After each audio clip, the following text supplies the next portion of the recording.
as well. To this afternoon's announcement, which is a cracker that I'm very pleased with. My government, as you know, is very much committed to strengthening Medicare as part of building Australia's future. We understand that building Australia's future is more than just bricks and mortar. It's about the health services, the education that Australians need, and at a time where we've just had votes and have adopted the free TAFE legislation through the House of Representatives opposed by the coalition, budgets and government decisions are about priorities. Our priority is strengthening Medicare, not ensuring that every taxpayer pays for some to get a free lunch or a karaoke night or a weekend away at the cost of low and middle income earners. Australians rely upon Medicare as the centre of our health care. And today I can announce that we're delivering an additional $1.7 billion to properly fund public hospitals and health services next year. This funding will be delivered to states and territories to help cut waiting lists, to reduce waiting times in emergency rooms and to manage ramping. This matters to people, and this decision today will help save lives and lead to better outcomes for our nation's hospitals. This builds on what we're doing to strengthen Medicare, whether it be this additional support for our hospital system or, of course, our support for primary health care, our tripling of the bulk billing incentive, making medicines cheaper, the delivery of 87 urgent care clinics, providing the health care that people need when they need it in 87 different locations around Australia, more than 1 million Australians, 1/3 of whom are under the age of 15, have received the help that they need, and all they've needed is their Medicare card, not their credit card. We know that there's more to do, but we know that this is absolutely central. Labor created Medicare and will protect it and will strengthen it.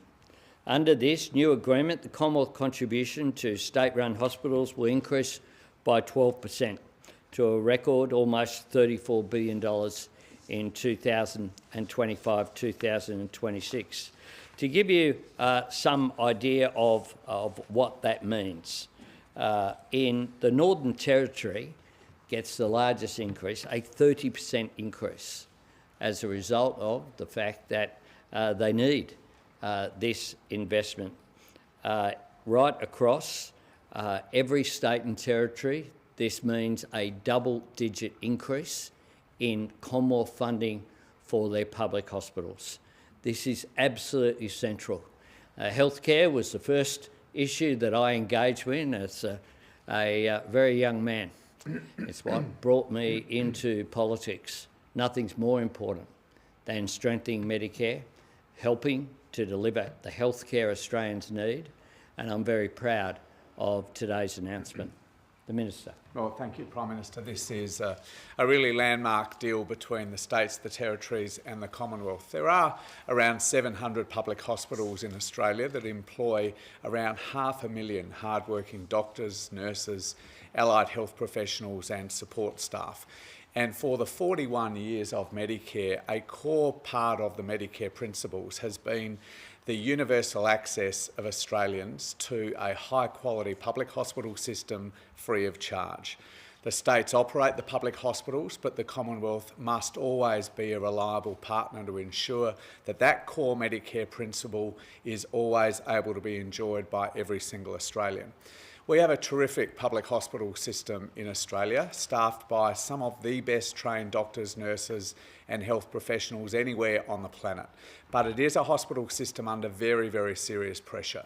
Our population is getting older and it's getting sicker. There is more complex chronic disease in our community, which is placing additional pressures on our hospital system as it is other parts of the healthcare system. But there is also still a long tail of COVID. There is a higher acuity in a whole range of disease areas that is impacting the public hospital system, and ongoing workforce pressures that stem from the enormous pressure that our doctors, nurses and other professionals faced over those years of the emergency period of the pandemic.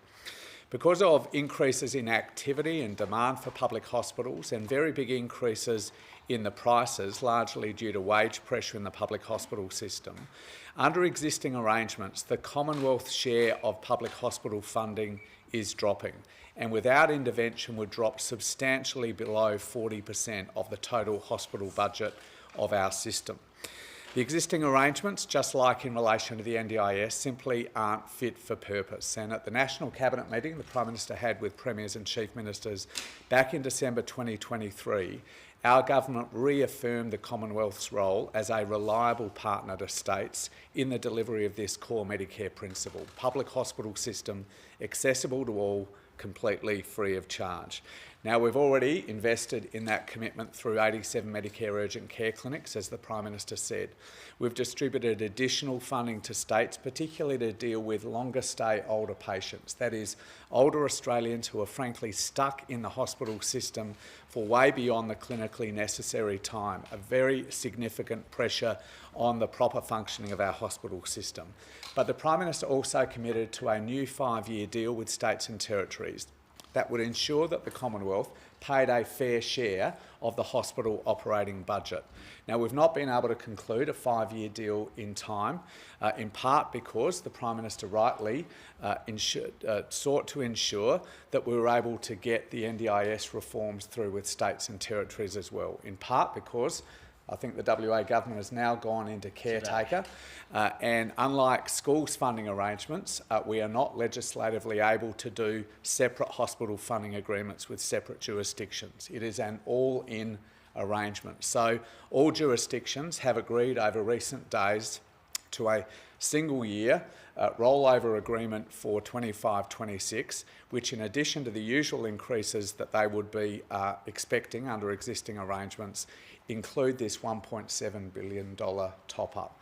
Now, that will still result in states providing a growing share of the public hospital operating budget right across the country, but it is substantial additional funds from the Commonwealth to assist state governments, Liberal and Labor alike, with these additional pressures.